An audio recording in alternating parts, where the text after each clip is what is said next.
Welcome to the World Surf League Championship Tour.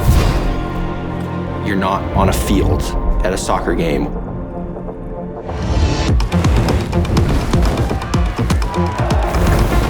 We have contests where the lineup is 500 yards away from the beach.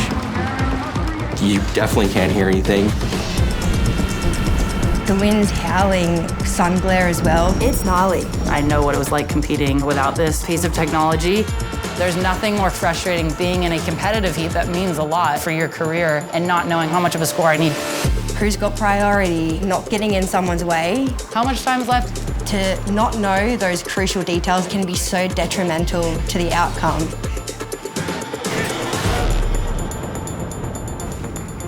Surfers relied only on the beach announcers.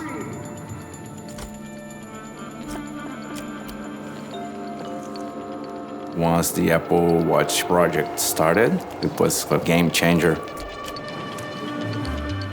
The watches, they are linked to the scoring system. Priority, the timer, this information goes to broadcast, this same information goes to the watch. Everything is real time. Right priority. Baron makes his move, uses that priority.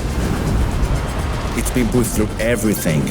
Chopu, pipeline, athletes getting smashed. We have never lost one watch. I know they're coming back. It's a big responsibility because it's careers, whole life they dedicate for surfing. The vibration when you change priority is pretty sick. You don't even have to look at the watch. I don't second guess myself. I'm gonna go big. I'm gonna go crazy. And he'll pull it off! Did he just give it up? The Apple Watch has become part of our equipment. It's like a surfboard or a rashie. Making the performance of surfing much better.